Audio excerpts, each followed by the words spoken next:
অনির্বাণ ৭ই মার্চ। গোলাম কিবরিয়া পিনু। একটি জনসভার জন্ম হয়েছিল ইতিহাসে, শত শত জনসভার সম্মিলনে। ৭ই মার্চের জনসভার মঞ্চে উঠবার আগে আমাদের মুজিব কত শত সভার মঞ্চে উঠেছেন দীর্ঘ পায়ে। এই ভূখণ্ডের মানুষের অব্যক্ত ভাষা নিজের কণ্ঠে টেনে নিয়ে তিনি মানুষের কণ্ঠস্বরে পরিণত হয়েছিলেন। নিজের ভঙ্গিমাও স্বাতন্ত্র্য নিয়ে সেই ভাষা ছড়িয়ে দিয়েছেন ঐতিহাসিক চেতনায়, ঐতিহাসিক পরম্পরায়, ঐতিহাসিক চেতনায়। তার পদচ্ছাপ দেখো কোথায় না লেগে আছে বাংলার গ্রাম, বন্দর, নগর, শহর, বস্তি, শ্রমিক অঞ্চল, রেলের মাঠ, স্কুল, কলেজ, বিশ্ববিদ্যালয়, কতখানে আনাচে কানাচে ছুটে বেরিয়েছেন রোদ বৃষ্টিতে, শিশির ভেজা পথে, নদীর জলে, খরতাপেও কাদায়।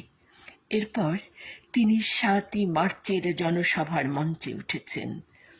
একটি জনসভার ভেতর কত জনসভা একত্র হয়েছিল, কত নদী একসাথে এসে মহাসমুদ্রে মিশেছিল। সে কারণে কি কল্লোল, কি হিল্লোল, কি উল্লোল, কি তরঙ্গ বিক্ষুব্ধ, কি উর্মিমুখর মানুষেরা। সেই জনসভায় যে শ্রমিকেরা উপস্থিত ছিলেন তাদের সাথেই গোটা দেশের শ্রমিকেরা থেকেছিল যৌথবদ্ধ।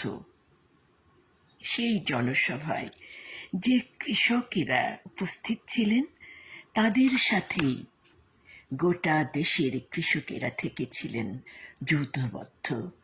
সেই জনসভায় যে ছাত্ররা উপস্থিত ছিলেন তাদের সাথেই গোটা দেশের ছাত্ররা থেকেছিল যৌথবদ্ধ। সেই জনসভায় যে সরকারি বেসরকারি কর্মচারীরা উপস্থিত ছিলেন তাদেরই সাথে গোটা দেশের সরকারি বেসরকারি কর্মচারীরা থেকেছিলেন যৌথবদ্ধ।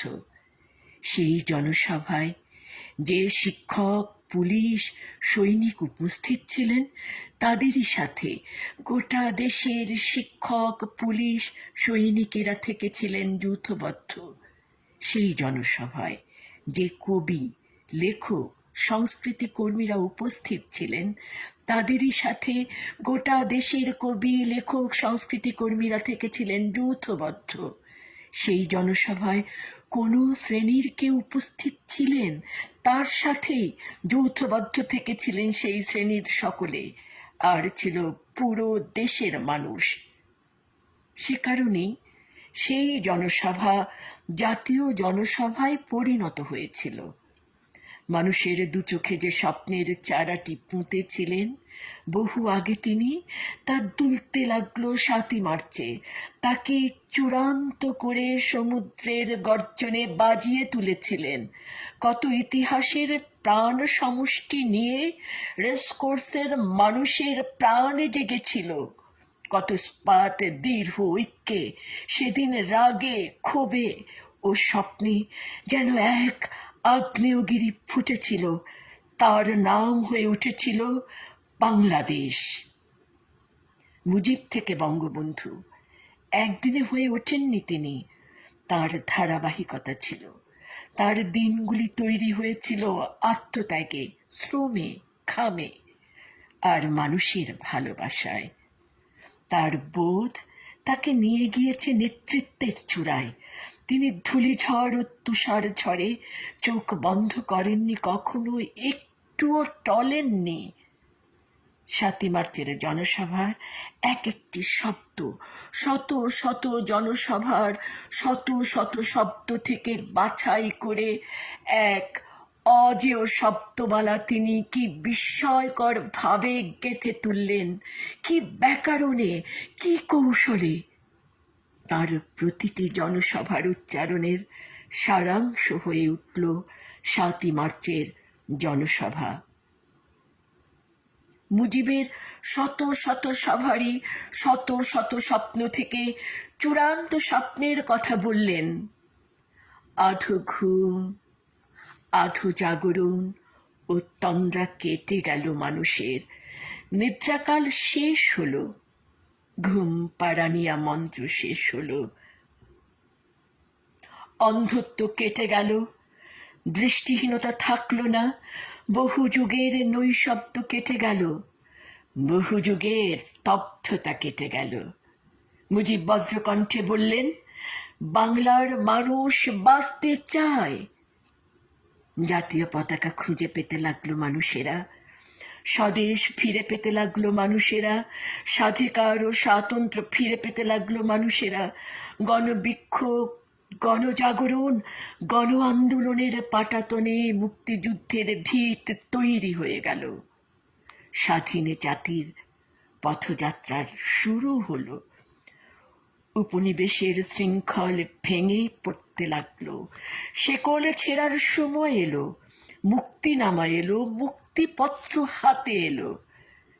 না, থাকলো না দ্বিজাতি তত্ত্ব, না থাকলো না অধীনতা, না থাকলো না বশীভূত কাল। চূড়ান্ত বিন্দুতে পৌঁছে জেগে উঠল পুরো দেশ। মুজিব দৃঢ় চিত্তে বললেন, রক্ত যখন দিয়েছি, রক্ত আরো দেব। এদেশের মানুষকে মুক্ত করে ছাড়বো ইনশাল্লাহ। ভ্রূণ থেকে প্রাণ এলো স্বপ্নে, বীজ থেকে উদ্ভিদ জন্ম নিল, কুসুম কোরক থেকে ফুল ফুটতে লাগলো।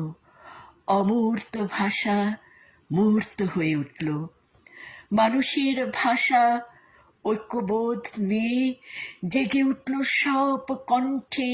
মরা নদী তরঙ্গোচ্ছ্বাসে জেগে উঠল, শুষ্ক ধরণী তল জল পেয়ে জলকল্লোলে মেতে উঠল।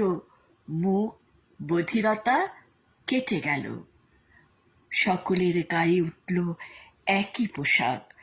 মুজিব স্বপ্ন চোখে বললেন, এবারের সংগ্রাম আমাদের মুক্তির সংগ্রাম, এবারের সংগ্রাম স্বাধীনতার সংগ্রাম।